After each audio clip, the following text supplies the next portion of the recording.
In his lecture series, Growing Up in the Universe, Richard Dawkins explains the purpose of life. We began by asking what flowers were for. We considered various answers and eventually concluded that flowers are for the same thing as everything else in the living kingdoms, for spreading copy me programs about, written in DNA language. The purpose of all living things, says Dawkins, is to spread copy me programs written in DNA language. DNA is basically a set of instructions for building things, but the things that are built are ultimately for making more copies of DNA.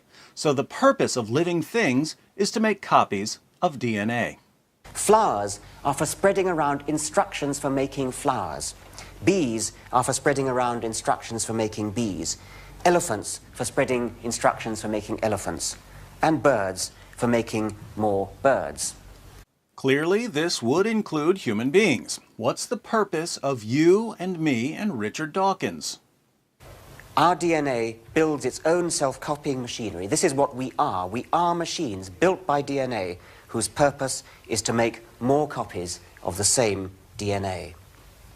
In the study guide that accompanies the lecture series, we read, "We are machines for propagating DNA, and the propagation of DNA is a self-sustaining process. It is every living object's sole reason for living."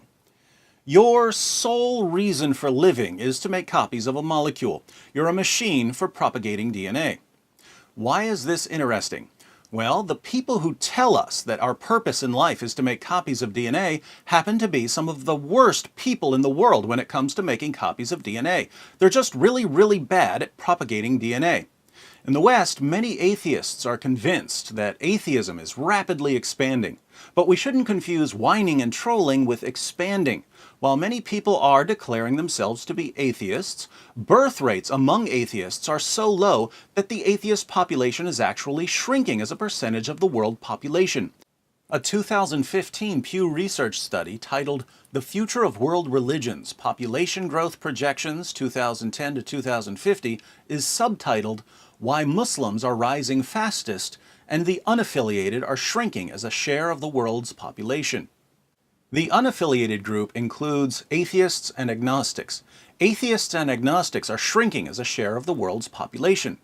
For you atheists who are yelling, "But so many people are becoming atheists in America and Europe, surely we must be taking over the world," the study takes conversions into account, but concludes that by 2050, atheists, agnostics, and other people who do not affiliate with any religion, though increasing in countries such as the United States and France, will make up a declining share of the world's total population.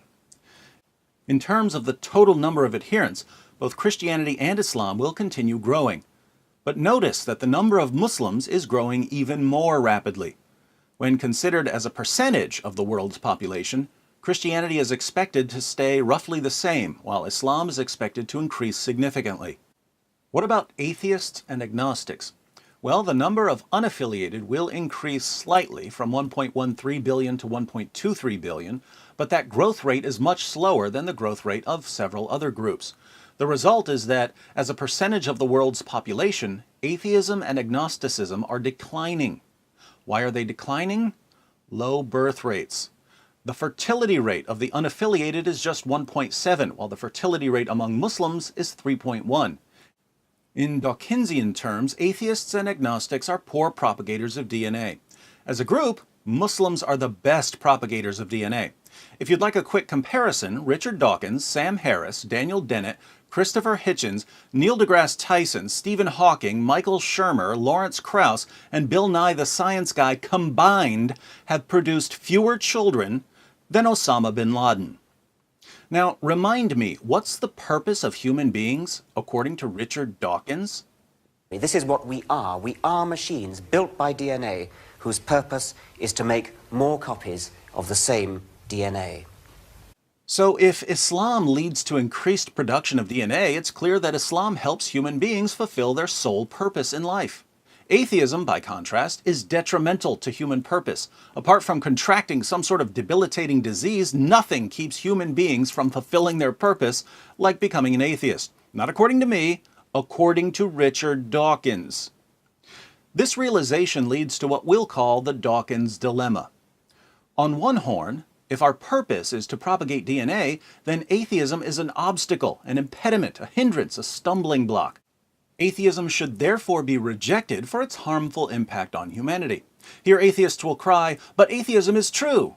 Sorry, but DNA doesn't care about what's true. The only criterion here is getting more copies of a molecule into the next generation, and atheism fails miserably at this task. This means that atheists like Richard Dawkins should abandon atheism and convert to Islam, an ideology that makes DNA's wildest dreams come true. On the other horn, if atheists like Richard Dawkins don't want to convert to Islam, they need a purpose that goes beyond the propagation of DNA. They need a purpose that transcends biology. They need a purpose that just isn't available on atheism. Hence, if Dawkins doesn't want to convert to Islam, he needs to reject atheism for failing to provide a purpose higher than the biological. So Dawkins can either reject atheism and convert to Islam because Islam, unlike atheism, helps him fulfill his purpose as a human being, or he can reject atheism because it doesn't provide a purpose beyond propagating DNA, and a purpose that goes beyond propagating DNA is required to avoid the first horn. Either way, atheism must be abandoned. Now, for you Muslims who are watching, cheering when I say that Islam is growing rapidly, you should click on this video to see why Islam is growing rapidly. Here's a hint. Due to the poor treatment of women in Islam, many Muslim women have little to do in life besides making babies, and this leads to high birth rates among Muslims, thus the growth of Islam. Since DNA doesn't care how Muslim men treat their wives, so long as the DNA molecule is replicated, Islam's poor treatment of women ends up making it the ultimate ideology for propagating DNA. Thus, the absurdity of Dawkins claiming that our sole purpose in life is to propagate DNA, while condemning ideologies that promote our sole purpose. But for those of us who believe that human beings were created for a higher purpose, something far more significant than making copies of a molecule, the reasons for Islam's rapid growth turn out to be evidence that it's false, in spite of its rapid growth.